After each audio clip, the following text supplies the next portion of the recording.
सुखदेव जी को धरती पर लाने का एक बड़ा अच्छा माध्यम बने बाबा भोलेनाथ महादेव। ये भी तो चाहते थे दुनिया में भागवत का प्रचार प्रसार हो, तो महादेव ने सोचा थोड़ी सी आहुति हमारी भी सही। और भगवान शंकर ने अपनी सहभागिता कैसे निभाई? बोले एक बार नारद जी के थोड़े से दो चार बातें बोलने पर माता पार्वती जी शंकर जी से नाराज हो गई। क्यों नाराज हो गई? बोले भगवान शंकर, भगवान महादेव आपसे बातें छुपाते हैं। ये बात जाकर के नारद जी ने पार्वती जी कान में भर दी कि भगवान महादेव आपको सब सही सही सच्चा सच्चा बताते नहीं, कुछ कुछ बातों को छुपा लेते हैं। पर माता पार्वती तो महादेव जी को बड़ा प्रेम करती। बोले नहीं नारद जी, आपको गलत फहमी हुई, ऐसे थोड़ी छुपा लेते, सब बताते हैं हमको। तो नारद जी ने दो चार सवाल पूछ डाले कि बताओ उनके गले में मुंडों की माला कहाँ से आई, किसकी है बताओ। मैया बोली मुझे तो नहीं पता। अच्छा फिलहाल इस समय वो कहाँ है बताओ। मैया बोली ये भी नहीं पता, गए होंगे कहीं अपने किसी भक्त से सेवक से मिलने। बोले बता के तो जाना चाहिए पत्नी को, बिना बताए कैसे चले जाएंगे ऐसे। मैया बोली तो ये हमको तो ये भी नहीं पता। अभी कहाँ है ये नहीं पता, गले में किसकी माला धारण करते ये नहीं पता। अच्छा चलो ये तो पता होगा कि आपसे पहले भी भगवान शंकर ने कई विवाह कर लिए, ये पता है। मैया बोली मतलब हमसे पहले विवाह इनके हो चुके हैं? और बोले एक आध नहीं कितने हो चुके हैं, ये भी नहीं पता। बोले नहीं ये भी नहीं पता। नारद जी बोले तो लो, दूध का दूध पानी का पानी अभी हो गया। हम तो कहते कि प्रेम करते तो बातों को छुपाते थोड़ी। आज जब घर आए तो सबसे पहले यही पूछना। पार्वती जी बोली ये कोई कहने की बात है, आज एंट्री उनकी होगी उससे पहले ही सबसे पहले आज उनका पूरा ब्यौरा जानेंगे हम, इतिहास जानेंगे हम, तब उनको भीतर प्रवेश कराएंगे। नारद जी बोले चलो ठीक है। नारद जी गए, भगवान शंकर आए, महादेव आए। महादेव जैसे आए तो आज घर का माहौल देख करके महादेव समझ गए कि मामला कुछ गर्म लग रहा है। जो समझदार इंसान होता है ना, वो घर की माता के खाना जो बनाती है ना, भोजन जो बनाती है, उस भोजन की जो रोटी है उसका साइज देख के समझ जाते हैं कि आज मूड अच्छा है कि खराब है। अगर मामला गर्म होगा तो माता खूब बड़ी बड़ी मोटी मोटी रोटी बनाएंगी, और प्रसन्न होंगी तो बढ़िया बढ़िया गर्मा गर्म फूली हुई एकदम रोटी उतार उतार के खिलाएंगी। और अगर मूड खराब है तो 1 घंटा पहले ठंडी बना के रख देंगी, जब खाना खा लेना। तो भगवान शंकर समझ गए आज कुछ गड़बड़ है। महादेव तो महादेव है। महादेव ने जाकर के पूछा कि देवी क्या हुआ, समस्या क्या है। मैया बोली एक समस्या हो तो बताऊं, इतनी सारी समस्या है। बोले तुम सारी बता दो, हम सब सुनने को तैयार है। पार्वती जी बोली मैं बड़ा गर्व करती थी कि छोड़ो दुनियादारी, दुनिया के लोग जैसे भी होते होंगे, पर महादेव तो सबसे निराले हैं, मेरे प्राणनाथ हैं, कभी हमसे कोई छुपाव दुराव करते नहीं। पर आज जो पता लगा उसको देख के तो हमें लग रहा कि आप तो हमसे प्रेम ही नहीं करते। अरे पर देवी पता क्या लग गया आपको ऐसा? मैया बोली आपने कहीं जाते हो हमसे बता के नहीं जाते, पर चलो कोई बात नहीं, आपकी अपनी मर्जी, हम वो भी घटा ले। पर जीवन के जो मुख्य काम हो वो तो आपको बताने चाहिए। आपने गले में मुंडों की धारण करते, आपने कभी हमको बैठ के बताया कि क्यों करते हो, किसके मुंड हैं? भगवान शंकर ने कहा अगर हमने बताया नहीं तो आपने कभी पूछा भी नहीं। अगर आप पूछ लेती तो हम बता देते, इसमें कौन सा कोई राज थोड़ी रखना हमको। ना आपने पूछा ना हमने बताया। देवी इसमें कुछ दैत्यों के शीश हैं, कुछ महादेव कहते हैं कि कुछ संत भक्त उनके जो प्रिय हैं, और कुछ माता स्वयं जो पार्वती हैं उनके शीश ये मैं धारण करता हूँ। पार्वती जी बोली अच्छा चलो, ये तो सब छोटी छोटी समस्या थी, ये तो आपने बता दी, पर अब है सबसे बड़ी समस्या। आपने हमको धोखे में रखा। काय का धोखा? आपने हमसे पहले कितने ब्याह कर लिए और हमको कानों कान खबर भी नहीं लगने दी। अरे हमसे ब्याह करने से पहले बता तो देते सच्चाई कि हमारे और भी कई ब्याह हो चुके हैं। क्या ये सच है? मुझे तो इस बात पर कतई विश्वास, मैंने तो सपने में भी नहीं सोचा था ऐसा हो सकता। पर तो भला हो नारद जी का जो बता गए समय रहते। भगवान शंकर बोले अच्छा तो मामला यहां गड़बड़ाया है। भगवान शंकर ने कहा पार्वती तू बड़ी भोली है, भोली भोली नारद जी की चिकनी चुपड़ी बातों में फंस गई तू। मतलब नारद जी झूठे हैं क्या? बोले नहीं बिल्कुल भी नहीं, हमने कब कहा नारद जी ने झूठ बोला। तो इसका मतलब आपके विवाह हो चुके हैं? बोले हाँ बिल्कुल हो चुके हैं। पर किससे हो चुके हैं ये भी तो पूछ लेती। मतलब क्या? बोले मतलब ये कि देवी हमारे जितने भी विवाह हुए हैं आपके ही स्वरूप से हुए हैं। आप भी एक जन्म से नहीं जन्मों जन्मों से हमारी हो। हर जन्म में आप रूप बदल बदल के आई। हर जन्म में जब जब आपने रूप बदला हमने आपसे ब्याह किया है, किसी और से नहीं किया। सती, पार्वती, दुर्गा, शैलपुत्री, चंद्रघंटा, ये सब आपके रूप हैं, उनसे हमने विवाह किया। कहीं अलग जाके थोड़ी ना हमने किसी से विवाह कर लिया। पार्वती बोली ओ तो ये बात है, अब समझ में आई। चलो अब ठीक है, आप हमसे इतना प्रेम करते हैं, पर एक बात बताओ अब क्या समस्या हो गई? बोले अब ये समस्या कि हर जन्म में हम तो बदल रही हैं, आप वही की वही सेम टू सेम हो। तो ऐसा आपके पास क्या है जो हमारा तो शरीर छूट जाता और आप। भगवान शंकर ने कहा देवी अमर कथा का पान करने के कारण मैं सदैव एक स्थिति में रहता हूं। पार्वती जी ने कहा हमको भी सुनाओ, हम भी सुनना चाहती हैं। क्या है ये कथा? कौन सी अमर कथा है? महादेव बोले इसके लिए तो आपको घर छोड़ करके हमारे संग चलना पड़ेगा, कैलाश छोड़ना पड़ेगा। कहाँ जाना पड़ेगा? महादेव ने कहा कि इसको सुनने के लिए आपको पृथ्वी लोक पे जाना पड़ेगा, धरती पर। मतलब यहां नहीं सुना सकते आप कैलाश में। भगवान शंकर ने कहा देवी ये कथा सुनाने और सुनने का अधिकार केवल और केवल धरती वालों के पास है, पृथ्वी पर है। अगर यहाँ जितने बैठे ना कोई ये कहे कि चलो जी हमारे पास स्वर्ग के लिए एक विमान तैयार है, वहाँ टिकट सबकी तैयार है, स्वर्ग में चल के यही कथा एग्जैक्ट सेम टू सेम, यही पंडाल यही टेंट सब लगा के कथा करेंगे, नहीं कर सकते। देवता चाहे ऐसा आयोजन अपने स्वर्ग में कराना तो नहीं करा सकते। उनका मन किया ऐसे आयोजन में कथा सुनने का तो बोले वो स्वर्ग छोड़ के धरती पर आते हैं। धरती पर आते हैं, जहां जहां कथा होती है कलशों में आकर के देवता बैठते हैं, 7 दिन यहां बैठ के कथा सुनते, पर इनके स्वर्ग में कथा नहीं है। तो कितने भाग्यशाली हैं हम। देवता अपना लोक छोड़ के पृथ्वी पे कथा सुनने आ रहे और हमको पृथ्वी पर कथा मिल रही है। तो महादेव ने कहा देवी आपको पृथ्वी पर चलना पड़ेगा। मैया बोली ठीक है तैयार है, हम चलिए। और शंकर और माता पार्वती दोनों आए। अमरनाथ धाम में जाकर के महादेव ने कथा सुनाना आरंभ किया। कथा शुरू हुई, कथा आरंभ हुई। भगवान ने पहले एक शर्त रख दी कि देखो देवी हम कथा करेंगे एकदम आंख बंद करके, हमें मतलब नहीं सामने कौन बैठा है कौन नहीं बैठा है, कितने लोग बैठे हैं, पर अब हमको थोड़ा सा आइडिया आता रहे कि आप सुन रही हो, तो उसके लिए हमको जरा सा कि इशारा करती रहो। क्या इशारा? बोले बच्चा नहीं कहानी सुनता, मैया सुनाती है एक राजा था तो बच्चा कहता उसकी 2 रानी थी, तो ऐसे आप बीच बीच में हाँ हाँ हुंकार भरती रहे ना, तो हमारे लिए इतना काफ़ी, हम समझ जाएंगे आप सुन रही हो तो हम आँख बंद करके कथा सुनाएंगे। पार्वती जी बोली जी ठीक है हमें मंजूर है। महादेव ने कथा सुनाना शुरू किया, पार्वती जी ने हुंकार भरना शुरू किया, और उधर गोलोक में बैठी श्री राधा रानी ने शुकदेव को आज्ञा दी कि जा, जो रस मैंने तुझे पिलाया वही भागवत का रस महादेव पिला रहे हैं पार्वती मैया को, तू जाके सुन, पृथ्वी पर जा कथा सुन।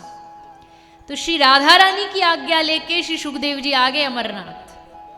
जहां गुफा में कथा चल रही थी उसी के बाहर एक बड़ा बड़ा सुंदर बहुत विशाल वट का वृक्ष था।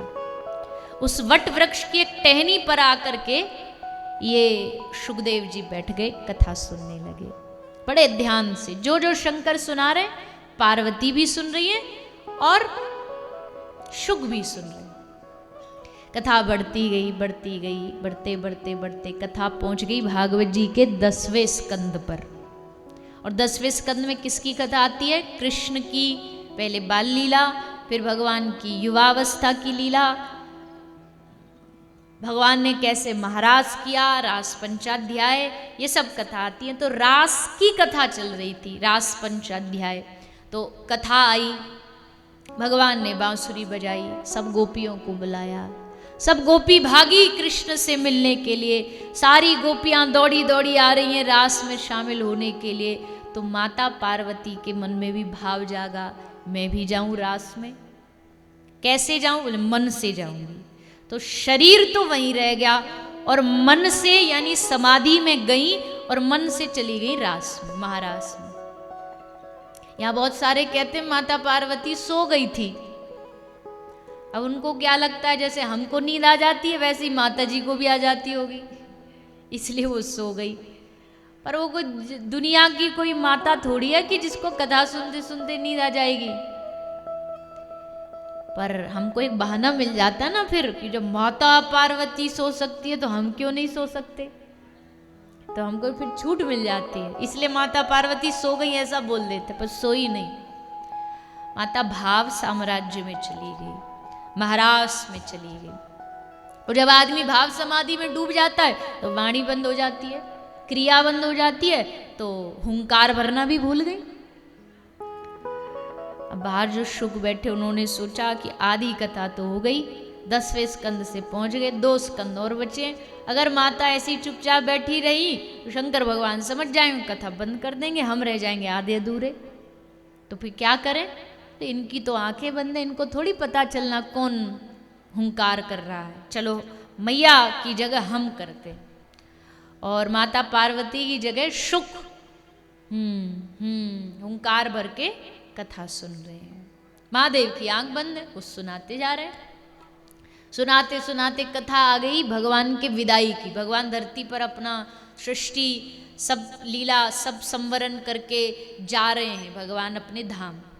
तब माता लौटी रास से, जब तक लौटी तो कथा इतनी आगे पहुंच गई।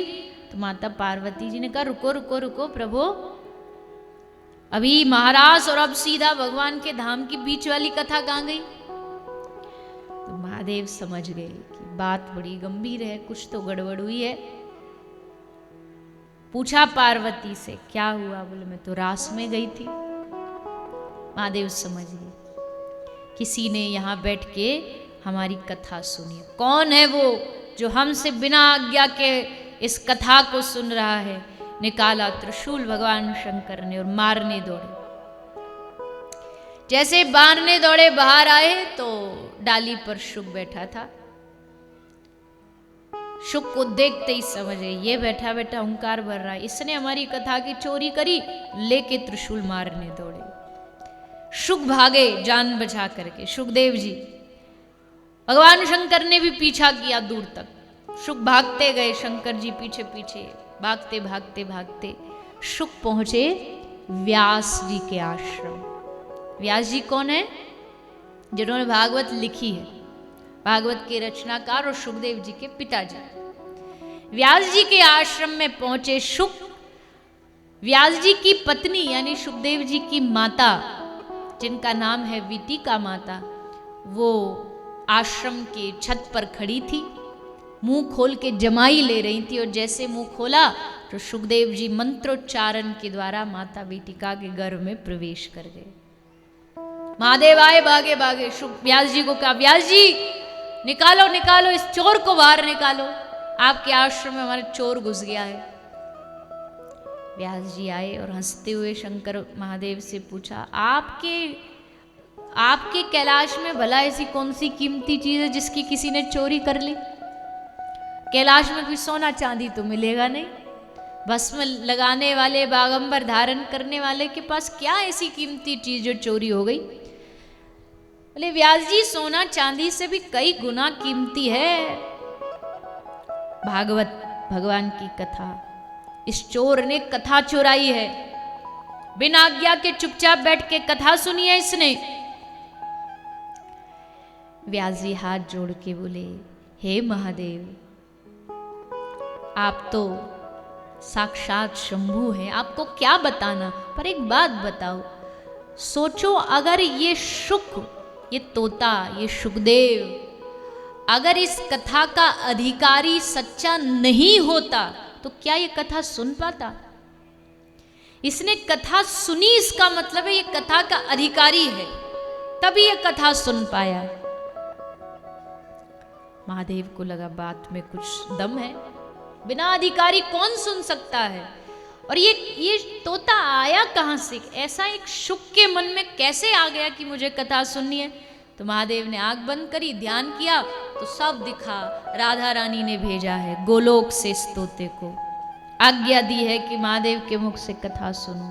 महादेव ने कहा ये तो हमारी स्वामी जी ने भेजा है, तो ये तो हमारा फिर परम शिष्य हो गया। आशीर्वाद दिया महादेव ने कि जा, अब तू जो तूने सुना है इस रस को जगत में प्रचार करना। कह के शंकर भगवान लौट गए। अब जो सुखदेव जी अपनी माता गर्भ में घुसे, ये ऐसा घुसे कि भारी ना निकले। 9 महीना बाद बालक जन्म लेता है, इनको 9 साल हो गए, 10 साल हो गए, 12 साल हो गए। 12 साल तक अपनी माँ के घर में छुपे बैठे रहे। व्यास जी ने पूछा कि बेटा तू बाहर क्यों नहीं आता? तो भीतर से अपने पिताजी को आवाज दे के कहते, पिताजी बाहर माया फन फैलाई बैठी होगी। जन्म लेते ही माया आकर के बालक को ऐसा पकड़ती है, ऐसा जकड़ती है कि मैं इस माया में नहीं फंसना चाहता, इसलिए मैं घर में ही रहूंगा। कितनी बड़ी तपस्या होगी सुखदेव जी की, ये खुद निर्णय कर रहे हैं कब गर्भ से निकलना, कब नहीं निकलना। 12 वर्ष तक गर्भ में रहे। तो फिर शास्त्र कहते हैं भगवान ने आज्ञा की, भगवान ने आकाशवाणी से सुखदेव जी को आज्ञा करी कि बेटा देख, माया मेरी दासी है, और अगर मैं माया को एक बार कह दूं कि नहीं इस आदमी को तुझे छूना नहीं, तो माया की हिम्मत नहीं कि उसको स्पर्श कर सके।